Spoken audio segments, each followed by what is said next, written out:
they created a hybrid offspring who are called the Nephilim, or the Fallen Ones. They're referred to as the Giants or the Mighty Ones. The Book of Giants has been hidden from public view for countless years, nearly fading into darkness. In ancient times, giants walked the earth, yet the government has kept information about this prehistoric era in concealment. However, fragments of this 2,000-year-old book were revealed by the Bulletin of the School of Oriental and African Studies at the University of London in 1943 was just discovered. What secrets does the book hold? Does it provide evidence of the existence of giants? Join us as we delve into this ancient text, uncovering its shocking revelations about our history. Number 1. The forbidden love between angels and humans. The full story of human history as told by the Bible is not complete without mentioning the Book of Giants. In truth, giants were a part of human history, and though they've been mostly wiped out, these renowned humans left their footprints in the ancient world. Mainstream biblical texts touch a little on the heated situation between the Nephilim and normal humans. Nephilim were the giants who were born when mighty angelic beings took on human form and had forbidden intercourse with the daughters of men. If no one in the world knew that the extremely handsome men who appeared from nowhere and got married to women were actually angels in their true forms, their offspring gave away this fact. These angels couldn't stop their children from taking on their spiritual traits of gigantism. And though the children of these angels weren't actually as large as their father's massive spiritual size, they were large enough to be considered giants when compared to the ordinary human race. Since they came into the world, humans knew no rest. These giants required extremely large portions of food to satisfy their large bodies, and they began seizing the plants and farm produce of humans to eat all. Even the harvest of all the men in the ancient world couldn't satisfy the hunger of these extremely large giants who reached heights of about 9,140 feet. Eventually, knowing that there was no way for the harvest of the earth to feed them, they turned to humans and began eating them. These forbidden hybrid creatures of angels and man ate human flesh and drank their blood to quench their ravenous hunger. Men were being slaughtered worldwide, and their cries reached the heavens. Children, women, and men were getting eaten for breakfast and dinner by these abominable giants. As their cries for salvation reached the throne of God, archangels were deployed to draw their swords to put an end to these human giants and their angelic fathers. These terrifying archangels were about to descend to the earth to bind the angels that had made their abode with woman, and also to wipe out their giant sons in battle. Among the human giants that caused the most pain to men were the notorious giants called Ohia and Mahwe. In the Book of Giants, these gigantic beings were described as complicated characters that wreaked havoc on mankind. Eventually, the scary archangels broke into the earthly realm and came straight to the angelic fathers first to bind them hand and foot. Seeing that they were about to be arrested and condemned for all eternity, these angelic beings that lay with women transformed from humans back to their original super-gigantic angelic frames and used their divine powers to resist getting bound. But they were no match for the highest-ranking archangels like Michael, Uriel, and Raphael, who were privileged and had enough powers to stand in the very presence of God in heaven. The fearsome archangels wasted no time in hurling this band of fallen angels into their pitch-dark and depressing prison till the day of judgment. Mainstream texts like Jude 1:6 put it this way, saying, "And the angels which kept not their first estate, but left their own habitation, he hath reserved in everlasting chains under darkness unto the judgment of the great day." Next up, the giants who once shed the blood of humans to satisfy their own appetites were wiped out. All of these tales were carefully kept out of mainstream biblical texts, but are found in the Book of Giants. The book is found in several forms ranging from Dead Sea Scrolls to mannequin manuscripts, and it contains glimpses of what the former world ruled by giants and their angelic fathers once looked like. However, this Book of Giants has been carefully hidden from mainstream discussions and sources by the higher-ups. For whatever reason, those in authority don't want the public to access the full information on these giants. Thanks to the University of London, parchments of this book have been released to the public and all who thirst for knowledge on these matters. The Book of Giants is an ancient Jewish text believed to have been composed around the 2nd or 3rd century BCE. It wasn't found as a complete book but fished out by various fragments among the Dead Sea Scrolls at Qumran in the mid-20th century. A Bedouin shepherd was distracted by a stray goat in 1947 and found a collection of ancient manuscripts hidden together in a cave. The discovery of the fragments of the Dead Sea Scrolls containing the Book of Giants caused a lot of excitement at that time because of its proven antiquity. It was obviously a very old scroll containing information on civilizations past and offering sneak peeks into the world of giants and how they operated in their day. As the next 10 years went by, the rocky terrains of the Qumran district would turn into a great library that hosted thousands of fragments from 11 caves. Among these fragments of ancient texts were copies of every Old Testament book except Esther. These fragments shed light on biblical insights that helped readers with the text translations of the Bible. There were other fragments that weren't just scriptures or Old Testament. There were also revelatory manuscripts like the Community Rule and the War Scroll. Among all the manuscripts that were found, the most special text containing knowledge that could shake up our history was the Book of Giants. The Book of Giants contains the tale of giants who consumed all of the earth's resources and started consuming humans as well. This act of cannibalism brought about by their insatiable appetite provoked divine visitation and judgment on the giants, their angelic fathers, and even the whole earth through the Great Flood because regular humans weren't saints either. They were given to immorality, fornication, and abominable sexual perversions. A holy man named Enoch, who was known for walking with God, became the central character as he acted as an intermediary between the divine realms and giants. Some of the giants, such as Ohya, Haiha, and Mahwe, were recorded to have worried about their destiny in the brink of facing heavenly judgment.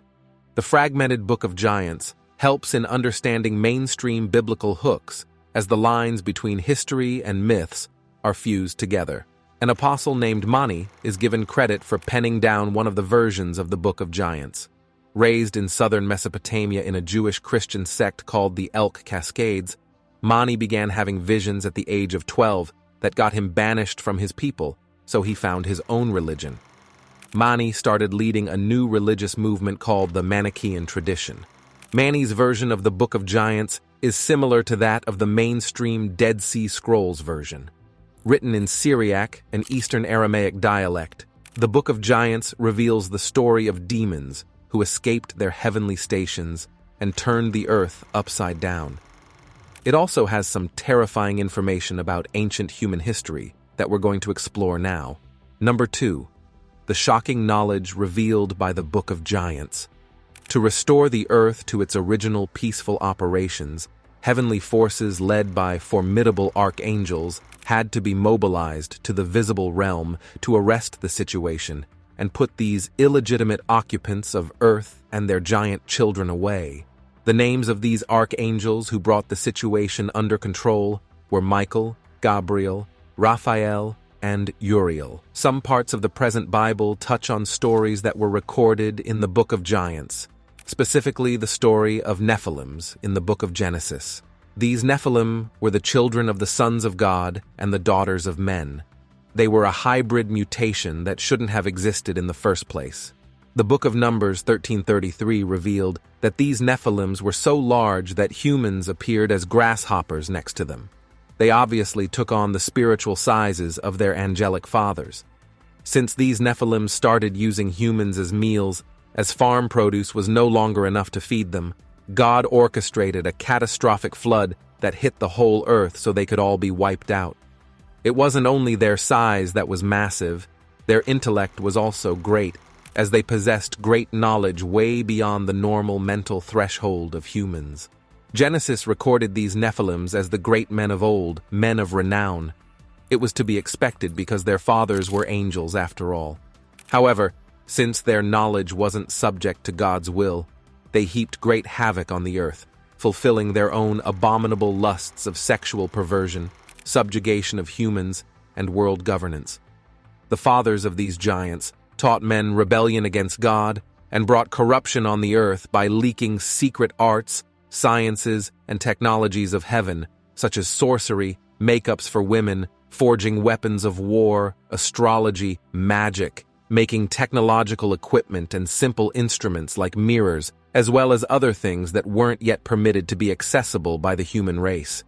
Introducing these possibilities advanced human civilization greatly, making it take a giant leap from the Stone Age to the age of ancient technologies. Unfortunately, all of those technologies were lost and buried under the flood, and it took humans almost 5,000 years later to progress from the Stone Age again to the Bronze Age, the Industrial Age, all the way to the present Scientific and Information Age. The Book of Giants reveals how two of those giants of old, Oya and Haiha, had disturbing dreams that give a glimpse of the cataclysmic judgment of the flood. It took Enoch, a holy ancient who had access to the secrets of God, to interpret these dreams and confirm that a great flood was truly coming that would cleanse the earth of giants. Further study into the Book of Giants reveals that 200 celestial angels, who were known as the Watchers, descended to earth for sinful purposes. They were to observe the earthly plane from a distance and guide the affairs of men, but they never received a directive from God to intervene and mix up with humans. The leader of these Watchers was Semyaza. God placed him in charge of this assembly of Watchers to ensure that God's will and ethics are maintained to a large extent on the earth. Undertaking the task was pretty straightforward at first, as they only had to oversee the activities of weak humans and provide guidance from the shadows through what men called inspiration.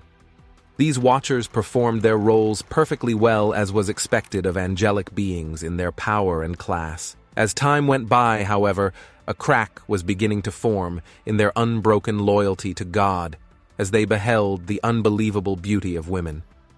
These women were better shaped and alluring than the women of today, because the effect of sin hadn't become so pronounced on men since the fall of Adam. While overseeing the operations of frail humanity in their day-to-day activities, the temptation from these daughters of men who were still fresh out of the hands of the Creator, their bodies untainted by the deathly effects of sin, possessing luscious skin and more shapely than an hourglass, began mounting on these Watchers until they couldn't hold it in anymore. What began as an innocent admiration of the handiwork of God's creation transformed into a flaming lust that rapidly engulfed the spiritual beings of these angelic forces. They needed to have a taste of these women. Suddenly, the foreign urge to get married and start a family began rearing its head in these spiritual beings. Even the leader of the Watchers, Semyaza, who once had an unbroken loyalty to God and his throne, found himself slowly getting consumed by an unchecked, burning lust that left him thirsty and restless. Slowly, each of these Watchers slipped further and deeper into the grip of sexual perversion until they esteemed getting married, taking on a physical body, and planting their hot, needy seed into these women higher than carrying out God's command from the heavens. After coming together to unanimously agree on taking wives among these fair ladies, they began teaching them celestial practices that were considered profane and forbidden in heaven. Azazel, one of the renowned Watchers after Semyaza, taught mankind the art of forging battle weapons, the tactics of swordsmanship, and the intelligence for winning wars. Some other Watchers taught women how to beautify their eyelids and apply makeup. Others introduced the art of astrology and sorcery to mankind, and another Watcher showed men how to make mirrors and other complex technological equipment that fast-tracked human civilization. Each of these angels taught their women and other men the heavenly technologies they mastered while serving God. And this knowledge served as the building blocks for advancing human government, the court system, battalion fleets, and every other thing that has made the human race progress. Every system developed by mankind, every invention, was inspired by the activities of spirits through what's called inspiration, even in this present time. However, since Semyaza and his group of watchers were using their knowledge independently of God, this led humanity into all kinds of corruption, fornication, and great violence and chaos. In all of these, something more severe in consequence was yet to unfold. It was the abominable offspring born out of the carnal knowledge of the watchers and women. These angels birthed gigantic humans who ate up the food supply of man, before turning to eat men themselves. In a bid to feed themselves till their massive giant frames were filled with satisfaction, they cleared out all the farm produce of men, ate most of the animals for meat, and began eating men when animals and crops nearly got exhausted on the earth. Their never-ending hunger transformed the earth into a wasteland almost void of vegetation and beasts of the field. When they were running out of food, they cast their voracious appetite on humans, seizing them and cooking their flesh for sumptuous meals. As they continued to feed on humankind and men became scarce, they were driven to an insane point of hunger, so they started cannibalizing their own kind. The earth, that was once a thriving community, came to dark ruins because of the gruesome activities of these giants. Amid the catastrophe they created, something strange began to happen among the remaining giants. They formed clans resembling the tribes of the humans they devoured, though these weren't the bloodthirsty giants from long ago, but a new generation of remnant giants seeking the security, comfort, and order that only a civilized society can bring. In the heart of these tribes, emotions that weren't familiar to these monstrous beings began to develop, such as doubt, fear, introspection, and even remorse. This didn't come naturally to such creatures who were used to dominating and throwing their weight around. Aside from these strange emotions, haunting dreams began to rear its head among them, as some giants had an inner awakening consciousness. One of the giants greatly affected by these dreams was Mahweh. Number 3. Giant leader, Mahweh, was tormented by dreams. Mahweh led one of the giant tribes with his exceptional leadership skills. Possessing the high intellect associated with being the descendant of angels, Mahweh led his tribe to prosperity and offered a system to promote order and security to a large extent, until he started experiencing disturbing dreams. During one evening, as the embers of a campfire raged gently, he addressed his colleagues with a heavy-laden voice. He began by saying, "Brethren, our dreams have unsettled many, but tonight I've seen something that might foreshadow our future." Captivated by what Mahweh was saying, the other giants leaned in to hear the full narrative. Seeing that he has their attention, Mahweh continued, "I dreamt of a stone tablet submerged in water. When I left it, 4 unfamiliar names were inscribed upon it." Breaking up his speech with a heavy pause, Mahweh continued, "The names written on those stone tablets that were underwater were Noah, Shem, Japheth, and Ham." After Mahweh finished talking, all the giants felt a premonition that something unpleasant was about to befall them. Those names caused unease among the giants, especially to Mahweh, as he felt that those names would bring about their downfall as a giant community. Oya then came along, as his presence brought silence within everyone present. Oya had a heritage from the leader of the Watchers, Semyaza, and this gave him natural authority as their overall leader. His twin, Haiha, stood behind him. Oya looked at Mahweh with a penetrating gaze that spoke as a silent challenge to his dreams and interpretations. Mahweh then let everyone know that he got insights from his father, Barakal, who was one of the Watchers. This revelation only kindled Oya's bitterness against his own absent father. Still riddled at heart with bitterness, Oya dismissed his dreams as insignificant, as he also told them a nonsense dream he had of a virgin with a child. It could be that these dreams weren't directly meant for the giants, but for fallen angels like Semyaza and Azazel, who made it a point to lead humanity astray. The punishment for this sin hung around the corner for both themselves and their angelic fathers. However, Mahweh secretly nursed the idea that they could be free from the consequences of their actions, but that idea seemed weak, suspicious, and unlikely to happen. For some reason, The idea that their angelic fathers alone were to bear the burden of their human massacre felt inherently wrong. While they were still talking, Ohia then pointed at a distance in the fire where light and shadow danced upon a massive giant form. It was Gilgamesh approaching them, and he had something profound to tell them. Number 4. Gilgamesh predicted the end of the giants. Gilgamesh was a giant whose name was synonymous with strength. He cast his gaze upon the fire as he met up with the other giants.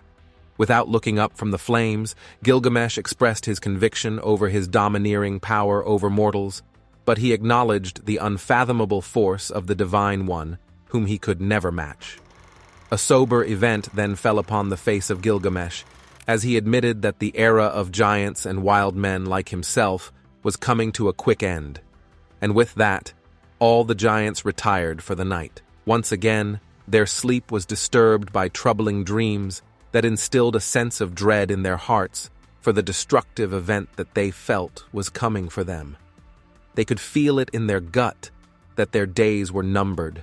Gathering together once again and sharing their dreams, they realized that a beautiful garden was the center of their discussions. In the middle of this euphoric dream, however, this Eden was changed into a burning hell. All of them experienced something similar to this in their dreams. In their dreams, there were 200 trees in the garden that burned, and so they reasoned that the 200 trees were symbolic of their fathers who were watchers. This troubled them greatly, and in seeking to understand more about these dreams, one of the giants decided to consult with Enoch, and the rest of them agreed with the suggestion. This decision to consult with Enoch didn't sit well with Ohia, however, as he felt that his authority was being challenged. As the chatter grew in the group, he bellowed to everyone to keep quiet as he paced around the fire in anger, enraged that his fellow giants preferred the guidance of Enoch to his leadership. The giants were confused about seeking Enoch's advice and risking Ohia's wrath. Despite everything, Maui was determined to get to the root of this issue, as he was convinced of Enoch's accurate divine insights and close walk with God. In no time, Maui flew to the desolate region where Enoch stayed to seek his counsel. Seeing the giant, Maui, at his doorstep, the holy man of God received him into his house. Hearing Maui's troubling dreams, he related to the giant that he couldn't offer an interpretation without first consulting with and getting assistance from God, as that was the standard protocol to follow. Enoch was moved to compassion as he saw Maui's earnestness for answers, so he began interceding on the giant's behalf, tabling their troubling dreams before the throne of God for answers. Maui was greatly moved by the passion with which Enoch interceded on his behalf in prayers before the Almighty, so he was rest assured that he would get answers soon. Maui made ready to depart and took to heart the advice Enoch gave him not to fly too near to the sun. The warning fostered mutual respect between the two and was a promise of future encounters. Time passed and there was no news from Enoch. They kept getting fearful dreams and they began to grow more doubtful about their fate. It came as a relief to them when Enoch approached them with a tablet that suggested a divine reckoning for the giants. This message by Enoch enraged Ohia and his twin, Hiha, who confronted the holy man of God with threats. Maui had to step in to calm the situation as he reminded them of the divine punishment lurking around the corner. Ohia, on the other hand, was militant and ready to confront whatever heavenly army God might send. But other giants didn't share the same enthusiasm. They opted to follow Maui's path by humbling themselves through prayer in a bid to get redemption. In a beautiful moment of surrender, the giants knelt down to pray for mercy. Even the usually heady and opinionated Ohia felt touched as he saw his fellow giants assume this strange position of supplication and heartfelt prayer to God. He pondered for a moment, realizing that seeking forgiveness could be their best bet against the pending judgment awaiting them.